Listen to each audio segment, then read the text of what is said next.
gonna lose all this stuff on the way up.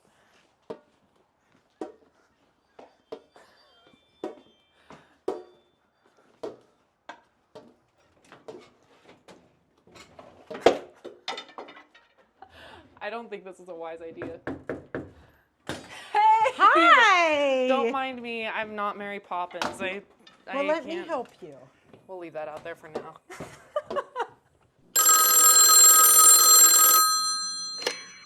Hello, this is the plant bus lady. I brought that along. So break it up. So yeah, you're gonna break up the roots.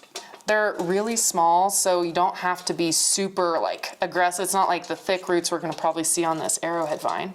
All right, that's good. And we're actually gonna go straight back into this grow pot because it's not got enough roots to go up into a bigger size, and we're gonna stay all the way down in. And then actually what we're gonna do, rather than compacting the soil again, we've kind of loosened it up. We're going to add fresh soil up until the potting line. So like right to the top of the pot. Okay. What's great about nerve plants is that they actually will form what's called adventitious roots from the stems.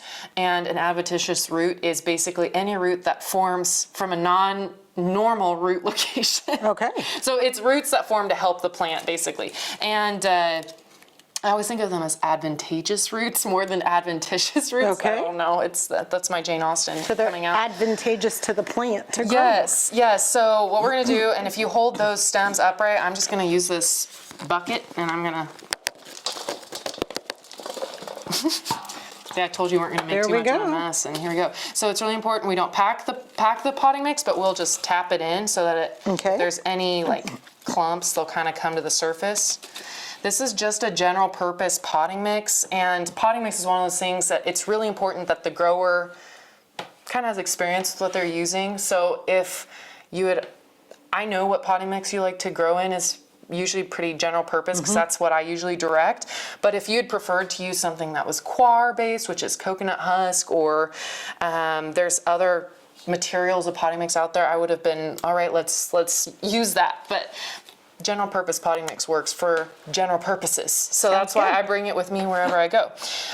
This also has no fertilizer added in it. Okay. If you were to buy like Fox Farm or Miracle Grow or any other like name brand potting mix, sometimes they add in nutrients, but we're gonna add in nutrients to help promote root and shoot growth like we talked about.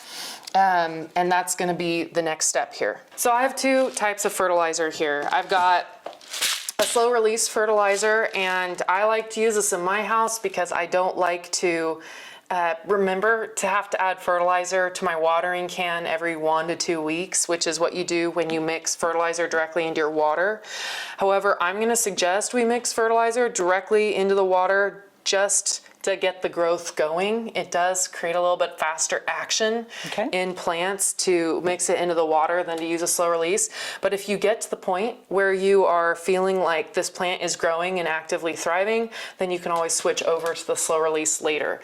But this is really nice because usually you only have to add it every 6 months. So I love slow release fertilizer. Now this is I'm so glad you can. Quarter, half, 1 teaspoon, and a full tablespoon. Now on the instructions, the fertilizer is telling us to add for indoor plants, half teaspoon per gallon of water every other week, or a quarter teaspoon per gallon every time you water your plants for a constant liquid feed program. And because we're trying to encourage growth on this, and our days are starting to lengthen here, going into the summer, I would do this every week. Okay. But if it's easier to do it every other week, go for every other week. So what you're gonna do when you water it in, it's important to let the water drain to the very bottom so you fully satiate it. There you go. And you just pour it in around there.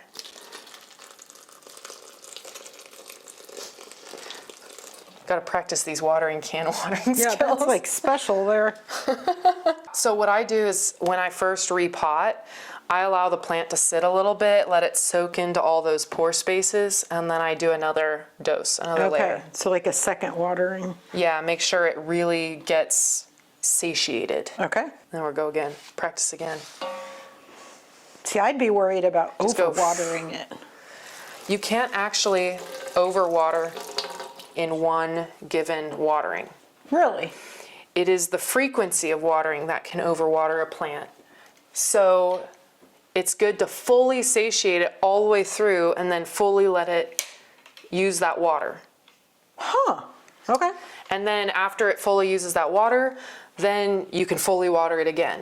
Okay. I'm gonna recommend, in order to initiate branches on this plant, Okay. that you pinch the plant. You find the top leaf areas where the leaves are branching out of and the main stem right here.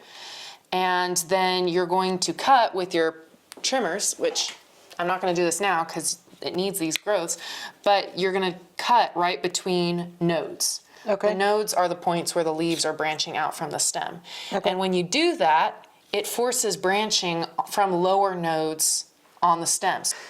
So are you feeling good about this nerve plant now? I'm feeling like I have a direction that I can go. Okay, really good. I feel like this is what, if I were doing this with my plant at home, this is how I would go about doing it. Okay. If you'd like to make a call, please hang up and try again.